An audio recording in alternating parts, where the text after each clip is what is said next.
So, and what you're talking about, and I think one thing that I'd recommend that we all talk about is how to improve patent quality, because I think you've hit at the crux of the issue.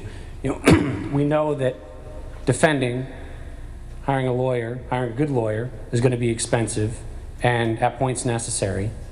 And NPEs have a unique business model in the sense that they don't have anything for you to go after. They have aggregated patents, and they're going to assert them against people like Microsoft, like Apple, like Google, and now like you guys. And it's asymmetric warfare, right? It's something that they only have to win once in a while, and it's a business model that's working for them. Unfortunately, every defendant has to win every time in order to stay alive in the cases of small app companies. So on the right here, this is a graph. In red, you can see practicing entities, in blue, non-practicing entities. And you can see that the growth is pretty exponential over the past 10 years for non-practicing entities. And as Z mentioned, there's more coming on every day. And so it's a growing problem. And unfortunately, there isn't likely going to be any sort of legislative fix. So Cheryl Malone, who's the founder of Article 1 Partners, wanted to go to the free market along the lines of what you're suggesting. You know, how can we, as capitalistic society, help fix this problem before any sort of legislative fix comes down? And this, I want to stress that it's not to ding the USPTO. I think that the USPTO, they have limited resources, and they're doing the best job that they can. And the director at the USPTO, David Kapos, he was actually at IBM before being in the patent office, and he's done a lot of great things at the patent office over the past few years that he's been there. And there's a big focus on this. There's a big focus on patent quality. How are how are they, the patent office, being sure that they're issuing patents that are of the highest quality? And when I say that, what does that mean, right? So it's validity. And for a patent to be valid, it has to be novel, can't have been done before, has to be non-obvious, and has to be useful. And so non-obvious means that an expert at the date of patent issue in the field couldn't have said, well, gee, yeah, everyone knows that. 1 + 1 = 2, right? No, we're all experts in basic arithmetic. No one's going to patent that, hopefully. And novelty is really the crux of it, right? So this is where we get into a lot of interesting arguments is, what is novel? And so the macro solve patent that Z's been sued over, is that something that's novel? I don't know what the date of issue was on his patent off the top of my head, but the idea of submitting forms to a server seems like something that we've been doing as people in America for a pretty long time. And the amazing thing is that to prove something as not novel, all you need to do is find a publicly available document anywhere in the world, and that's called prior art, which has been mentioned a couple times in this presentation. And prior art is tells the story of a technology. That's all a patent is, right? All a patent's doing is telling a story of a technology as of a certain date. And so prior art would say that, okay, as of 2001, the story of the technology had already been told. So if a patent was issued on that same story of technology in 2002, well, it clearly shouldn't have been issued. And so that's what Rick was talking about with re-examination, is it's a process in the legal system, and I don't want to get too into details here, but it's a process in the legal system where you can throw that patent back at the patent office and say, hey, this was issued in 2002, but I've got this great piece of prior art that shows in 2001, we're already doing the same thing, publicly available, not something that's private, it was out in public domain, anywhere in the world, right? This could be in China, and treading on a patent in the US. So I think from this conversation, this slide might be a little redundant, but what's wrong with low quality patents? It's the uncertainty that comes along with it. And the idea of patents, as someone mentioned in the audience, which I thought was great, it is to promote useful innovation in arts and sciences. And when you don't know the quality of the patents that are out there, it makes it really hard for you to be comfortable that your innovation is protected, or that your innovation is not treading on something that was already issued. If we knew that every patent in the world, or let's just stay in the United States, every patent in the United States was valid, I think there would be a lot less issues, because with greater uncertainty, there's more disputes. So as Rick talked about, one of the paths that you can take if you're asserted over patent, whether you're Z or whether you're Apple or Microsoft or Google, is you can say, well, that patent might not be valid. Let's assess the validity. And there are consequences, right? So the poor quality patents, the uncertainty that has led to more disputes. There's over, at this point, 3,000 IP lawsuits that are filed every year. And as Rick mentioned, can you imagine having a budget of $80 million, let alone a budget of $80 million that just went to patent litigation? And large companies have developed this because it's become such a problem for them. And the unfortunate thing is now it's becoming a problem for the rest of us, right? It's not just a problem for the big guys anymore. And it's because of the NPEs. And the fact that their business model is based around aggregating patents and then asserting them means that there's nothing to go after. Back in the old days, 10, 15 years ago, maybe even a little bit longer, there was almost like a Cold War going on, where you'd have the big players in the space aggregate a lot of patents. Let's just take Microsoft and Apple, right? Developer crowds. So there's Microsoft says, well, I'm going to assert this patent against Apple. And Apple says, well, if you assert that, then I'll assert my patent against you. And they both agree to hold off. Now, you have NPEs out there.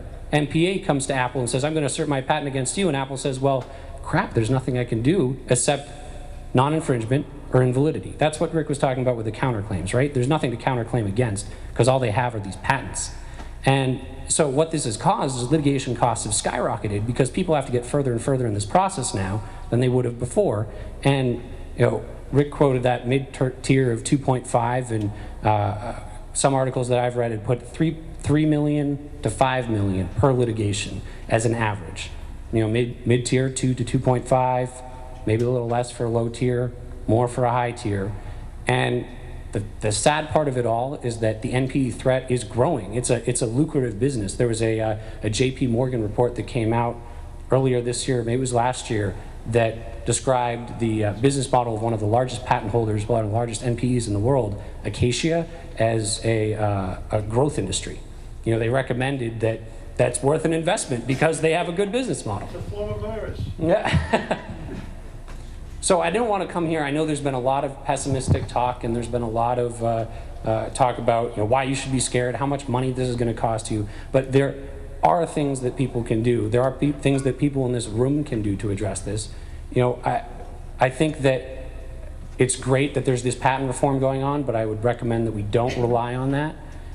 One thing that I wanted to touch on here is that as a strategic defense, as app developers, there might be a way to form a consortium around this that monitors the patents that come out of the patent system. And if you pay attention to it, with a little bit of research, you can usually find out if this is a practicing entity that has gotten a patent, or if this is someone who's looking for funding for a patent troll or non-practicing entity suit. And if you know in advance what patents might be a threat to you, you can collect prior art through many different ways. The article on my company, we offer one way to do it. And if the thought is that, you could pool prior art across multiple companies, and then you become much more of a intimidating target, right? If, say, 30 people in this room were part of a pool, part of a consortium that had prior art, and NPEs knew this, the likelihood that they're going to go after that 30 versus some other app developer that wasn't in that group is less. You'd be safer in that group.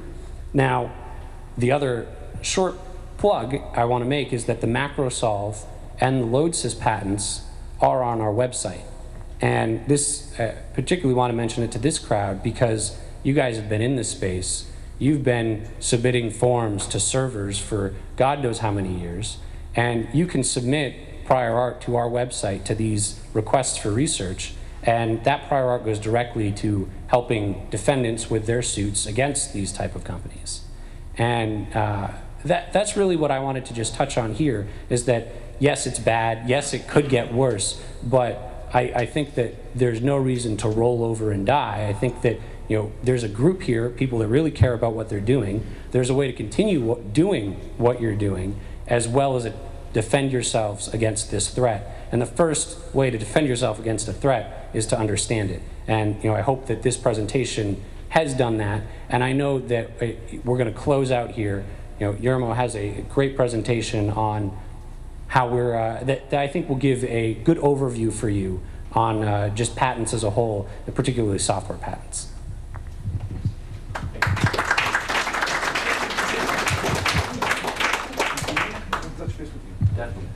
Well, unfortunately, we're getting on 8:30. It's getting late. I was going to present a little article. Perspective piece, I think, is, developers just understand and the rest of the world doesn't. And I'd come up with an analogy for why is it a really bad idea to allow someone to patent a better virtual mousetrap.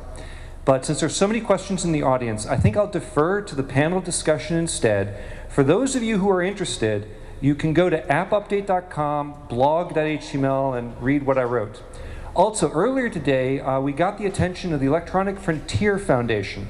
They are taking a look at the Lodsys and Macrosolve patent issues as well, and they asked me very kindly to let you know that they host a bi-weekly call. Anyone who's gotten an infringement notice or has gotten sued should participate in these calls, and the email address is Julie, Julie, at EFF.org. We'll put it up. So, and there's an excellent article on the EFF site on this subject right now. And so, at this point, I'd like to invite the panel to come up.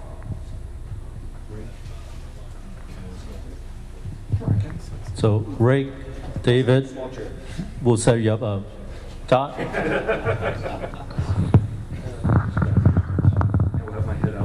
Well, thanks, Yamo. Go read that article. I think I like it about why we're in such a mess. So now I know we're getting late, and I hope for whoever. What, you want to cut it? No, don't you dare cut it off. All right. Yeah, let's go home. No. Well, I think we can go to 9. Okay, nobody. Well, until we got kicked off. So Todd Moore here, representing the Lodsys situation. He's kind enough to be here tonight. He runs a Tech 411 Tech show, so go check it out. If that's enough to bring you up here sitting there. David here already representing Article 1. Todd, patent lawyer, and Yamo here, who's basically representing everybody else. And then we actually try to have 2 more guests. No, you want to put them on speaker. Okay, so with that, I'll leave it to everybody to just ask questions. Fire away. Maybe you could just introduce who the 2 other guests are. Right, if they're up on. All right, so we now have Francis Weber. Well, put on projector. Put on projector. Can you? Well, the video's not out here, so it doesn't matter. I don't know. Okay. We'll try putting on projector. You guys there? We're here. Right. Yes. Oh, excellent. So we have Francis Weber, EVP of Article 1, joining David here, and then Jonathan Freeman, CEO of Widget Press, also in the Microsoft lawsuit. Now he represents an interesting side. All right, sorry, Jonathan, I'm going to tell the room that you got out of the lawsuit. Now, so don't ask him how, because he cannot tell you, but he got out. So with that said, launching into whatever questions you guys have against the panel. I'll try to shut up unless it's directly to me. Go ahead. I actually have a very quick question. I just wanted to know, at first we got into the discussion of how big an issue is this, so can I see a show of hands for anyone who's had a threat of a lawsuit against them in here? Okay, so question is, who has the lawsuit? Or letter, I guess. Or had. Or being sued ever, right? I'm being sued. Jonathan here. Todd got a letter, I guess. I have a letter from Lodsys. I'm past the 21-day mark. I haven't responded, but they haven't sued me yet. You want to grab the mic?